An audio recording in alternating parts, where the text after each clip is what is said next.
Russia Ukraine যুদ্ধ এবং ভারত বাংলাদেশ সম্পর্ক দুটি ভিন্ন ভৌগোলিক অঞ্চল হলেও আভ্যন্তরীণ সংঘাত ও আন্তর্জাতিক রাজনৈতিক প্রেক্ষাপটে এদের মধ্যে রয়েছে কিছু চমকপ্রদ মিল। রাশিয়া যেমন ইউক্রেনের উপর আধিপত্য বিস্তারের চেষ্টা চালাচ্ছে, ভারতও তেমনি বাংলাদেশের উপর নিজের প্রভাব ধরে রাখতে চায়। আজকের এই ভিডিওতে আমরা দেখব কিভাবে রাশিয়া ইউক্রেন যুদ্ধ এবং ভারত বাংলাদেশ সম্পর্কের মধ্যে কিছু চমকপ্রদ মিল খুঁজে পাওয়া যাচ্ছে। জানিয়ে এরই মধ্যে দেশ জুড়ে শুরু হয়েছে নানা জল্পনা কল্পনা। অনেকেই বলছেন বাংলাদেশ কি তাহলে দ্বিতীয় ইউক্রেন হতে যাচ্ছে? চলুন এক নজরে দেখে নেই এই দুই বিষয়ের অপ্রত্যাশিত মিলগুলো।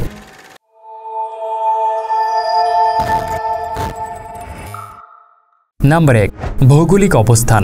রাশিয়া যেমন ইউক্রেনের প্রতিবেশী দেশ, তেমনি ভারত বাংলাদেশের প্রতিবেশী। কিন্তু এ দুটি দেশের মধ্যে রয়েছে গভীর উত্তেজনা। রাশিয়া যেমন ইউক্রেনকে তার নিজের প্রভাব বলয়ে রাখতে চায়, ভারতও তেমনি বাংলাদেশের ওপর প্রভাব বিস্তার করতে চায়। দুই দেশেরই বড় শক্তি ছোট দেশকে নিজেদের প্রভাবের আওতায় রাখতে চায়।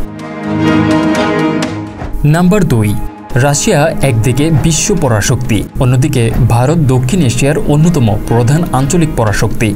দুই দেশই তাদের প্রতিবেশীদের উপর আধিপত্য বিস্তার করার চেষ্টা করছে।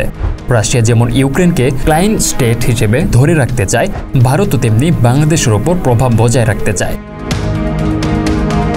নাম্বার 3, পুতিনের অনুগত ইউক্রেনের সাবেক প্রেসিডেন্ট ভিক্টর ইয়ানুকোভিচকে রাশিয়া যেমন অন্ধভাবে সমর্থন করেছিল, একইভাবে বাংলাদেশের সদ্য সাবেক দেশ পলাতক প্রধানমন্ত্রী শেখ হাসিনাকেও অন্ধভাবে সমর্থন করে আসছিল ভারত। 2014 সালে ইউক্রেনে ইয়ানুকোভিচের বিরুদ্ধে জনরোষ এবং গণ আন্দোলনের ফলে শুরু হয়েছিল অরেঞ্জ রেভলিউশন। ঠিক তেমনি 2024 সালে বাংলাদেশের ছাত্র জনতা শেখ হাসিনার বিরুদ্ধে শুরু করে রেড রেভলিউশন। দুই ক্ষেত্রেই জনস্বার্থ বিরোধী কার্যক্রমের ফলে স্বৈরাচারী শাসকের পতন ঘটে। ইয়ানুকোভিচ যেভাবে রাশিয়া পালিয়ে যায়, একইভাবে শেখ হাসিনাও দেশ ত্যাগ করে শেল্টার দেওয়া দেশ ভারতে পালিয়ে যায়। নাম্বার 4, 2014 সালে ইউক্রেনের জাতীয় নির্বাচনে ইয়ানুকোভিচের বিরুদ্ধে ব্যাপক কারচুপির অভিযোগ আনা হয়। একইভাবে বাংলাদেশেও 2014, 2018 এবং 2024 সালে নির্বাচনে শেখ হাসিনা সরকারের বিরুদ্ধে ব্যাপক কারচুপি ও অনিয়মের অভিযোগ ওঠে। গণতন্ত্রের প্রতি এই আঘাত দুই দেশের জনগণের মধ্যে ব্যাপক ক্ষোভের সঞ্চার করে। নাম্বার 5, ইউক্রেনের ক্রাইমিয়া দখল এবং পরবর্তীতে পুরো ইউক্রেনের উপর রাশিয়ার হামলা কেবল রাশিয়ার আঞ্চলিক আধিপত্যের উদাহরণ নয়, এটি তাদের সামরিক আগ্রাসনের উদাহরণ। একইভাবে 2024 সালে শেখ হাসিনা পলায়নের পর ভারত বাঁধ ছেড়ে দিয়ে এবং বিদ্যুৎ সরবরাহ বন্ধ করে বাংলাদেশের ওপর এক ধরনের আঞ্চলিক আগ্রাসন চালায়।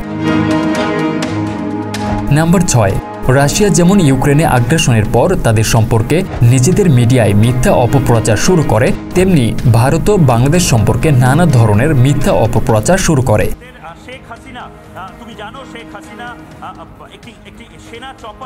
মিডিয়া প্রোপাগান্ডা দুই দেশের মধ্যেই বিরাট ভূমিকা পালন করেছে।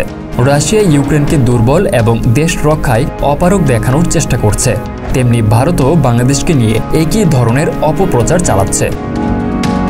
নাম্বার 7, অর্থনৈতিকভাবেও ছোট দুই দেশের উপরই বড় শক্তি প্রভাব বিস্তার করতে চেয়েছে। রাশিয়া যেমন ইউক্রেনের গ্যাসের উপর নিয়ন্ত্রণ রেখে তাকে দুর্বল করতে চেয়েছে, তেমনি ভারতও বাংলাদেশের পানির উৎস এবং বিদ্যুৎ সরবরাহ নিয়ন্ত্রণে রাখতে চায়, যাতে করে বাংলাদেশ দুর্বল হয়ে পড়ে এবং তাদের উপর নির্ভরশীল হয়ে থাকে। প্রিয় দর্শক, এই মিলগুলো কি শুধুই কাকতালীয়, নাকি এর পেছনে রয়েছে বড় কোনো ষড়যন্ত্র? বাংলাদেশ কি তাহলে দ্বিতীয় ইউক্রেন হয়ে উঠেছে? আপনার মতামত কি কমেন্টস করে জানাতে ভুলবেন না। ভিডিওটি ভালো লেগে থাকলে লাইক, শেয়ার এবং সাবস্ক্রাইব করে এই ধরনের আরও ভিডিও পেতে জানা ও জানার সাথেই থাকুন।